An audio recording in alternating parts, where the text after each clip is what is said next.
இந்த நாளிலும் கர்த்தர் உங்களோடு கூட பேசும்படியாய் கொடுத்த வசனம் உபாகமம் 8ஆம் அதிகாரம் 17வது வசனம். என் சாமர்த்தியமும் என் கைபலனும் இந்த ஐசுரித்து எனக்கு சம்பாதித்தது என்று நீ உன் இருதயத்தில் சொல்லிக்கொள்ளாமலும் இருக்க எச்சரிக்கையாயிருந்து உன் தேவனாகிய கர்த்தரையே நினைப்பாயாக என்று சொல்லி இந்த வசனம் சொல்கிறது. பிரியமானவர்களே, இன்றைக்கும் கேட்டுக்கொண்டு இருக்கிற குடும்பத்தின் பிள்ளைகளாகி உங்கள் ஒவ்வொருவரோடு கூட கர்த்தர் பேசுகின்றார். பிரியமானவர்களே, ஒருவேளை நீங்கள் இதுவரையிலும் நினைத்திருக்கலாம் கர்த்தரை சொந்த இரட்சகராக ஏற்றுக்கொண்ட பிள்ளைகள்.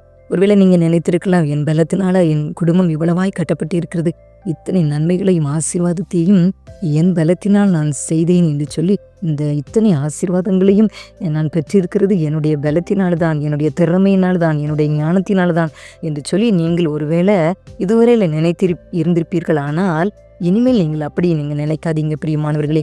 கர்த்தர் தான் உங்களை ஆசீர்வதித்திருக்கிறார். கர்த்தர் தான் இவ்வளோ தூரத்துக்கு என்னை மேன்மைப்படுத்தி இருக்கிறார். வேலை செய்ய எனக்கு பலன் தந்திருக்கிறார். ஒவ்வொரு நாளும் காலையிலிருந்து இரவு வரையிலும் கூட வேலைகளை செய்வதற்கு கர்த்தர் உங்களுக்கு பலன் தந்திருக்கிறார் என்று சொல்லி நீங்கள் உங்கள் இருதயத்தில் நினைத்து கொள்ளுங்கள் பிரியமானவர்களே. உங்கள் திறமை, உங்கள் சாமர்த்தியம் என்று நீங்கள் நினைத்து கொள்ளாதபடிக்கு இதில் நீங்கள் எச்சரிக்கையாக இருக்க வேண்டும் என்று கர்த்தர் இன்றைக்கு உங்களோடு கூட பேசுகின்றார். அதனால் ஒருவேளை இதுவரையில் நீங்கள் அப்படி நினைத்திருந்திருப்பீர்கள். ஆனால் இனிமேல் அப்படியே செய்யாதபடிக்கு நீங்கள் கர்த்தரை ஏற்றுக்கொண்ட பிள்ளைகள் தானே. அதனால் கர்த்தரையே சார்ந்து கொள்ளுங்கள். என் தேவன் என்னை இவ்வளோ தூரத்துக்கு என்னை ஆசீர்வதித்திருக்கிறார். இத்தனை செல்வத்தையும், இத்தனை ஆசீர்வாதத்தையும், இத்தனை நன்மைகளையும், பிள்ளை செல்வங்களையும், எல்லா தேவைகளையும் எனக்கு சந்தித்து ஒவ்வொரு நாளும் என் தேவன் எனக்கு சுகம்பலன் தந்து என் கர்த்தர் என்னை இவ்வளோ தூரம் என்னை நடத்தி கொண்டு வந்திருக்கிறார். ஒரு நாளும் எனக்கு கால்களுக்கு தீபமாய், பாதைக்கு வெளிச்சமாய் இருந்து போகும் பொழுதும் வரும் பொழுதும், வேலை ஸ்தலத்துக்கு செல்லும் பொழுதும், விவசாய பணியை செய்யும் பொழுதும் என்னை எல்லா விஷ ஜந்துக்களுக்கும் விஷப்பூச்சிகளுக்கும் என்னை விலக்கி விவசாய பணியை செய்ய எனக்கு கர்த்தர் கிருபை கொடுத்தார்.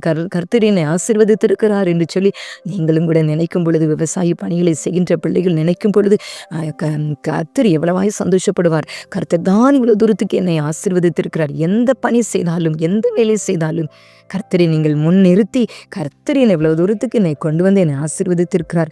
இதற்கு முன்பதாக நான் எவ்வளவோ கடினமாய் கஷ்டப்பட்டு இருக்கிறேன். ஆனால் கர்த்தர் என்னை இத்தனை ஆசீர்வாதங்களை தந்து என் கர்த்தர் என்னை நடத்தினார் என்று சொல்லி நீங்கள் மனதார கர்த்தரை நோக்கி அவரை பிரியப்படுத்தும் பொழுது, அவரை ஸ்தோத்திரிக்கும் பொழுது, அவருக்கு நன்றி செலுத்தும் பொழுது கர்த்தர் இன்னும் உங்களை அளவில்லாமல் ஆசீர்வதிப்பார் பிரியமானவர்களே. அதனால தான் 18வது வசனத்தில் கூட தேவனாகிய கர்த்தரை நினைப்பாயாக என்று சொல்லப்பட்டிருக்கிறது.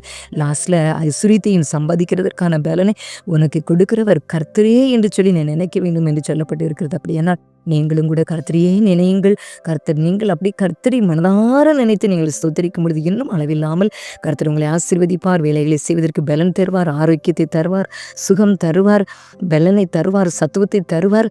உங்களை அளவில்லாமல் ஆசீர்வதித்து நீங்கள் மற்றவர்களுக்கு கொடுக்க, ஊழியத்தை தாங்க, உங்கள் குடும்பத்தில் இன்னும் வருமானத்தை ஆசீர்வதித்து மீதியான துணிக்கு எடுக்க கிருபை செய்வார். அளவில்லாமல் உங்களை ஆசீர்வதிப்பார். பிரியமானவர்களை, உங்கள் உள்ளத்தை பார்க்கிறவர் அல்லவா? மனிதன் முகத்தை பார்க்கிறான், உங்கள் உள்ளத்தை கர்த்தர் பார்க்கிறார் அல்லவா? உங்கள் இருதயத்தில் நீங்கள் நினைக்கின்ற ஒவ்வொரு நினைவுகளையும் கர்த்தர் அறிந்திருக்கிறார். அதனால நீங்கள் மனதார நீங்கள் கர்த்தருக்கு நன்றி செலுத்தும் பொழுது கர்த்தர் அளவில்லாமல் சந்தோஷப்படுவார். உங்களையும் அளவில்லாமல் ஆசீர்வதிப்பார். பிரியமானவர்களே, அப்படியாக கர்த்தரையை பற்றி கொள்ளுங்கள். கர்த்தர் உங்களோடு கூட இருந்து நடத்துவார், ஆசீர்வதிப்பார். அப்படிப்பட்ட கிருபைகளை தேவன் உங்களுக்கு தந்தல்வாராக. ஆமென்.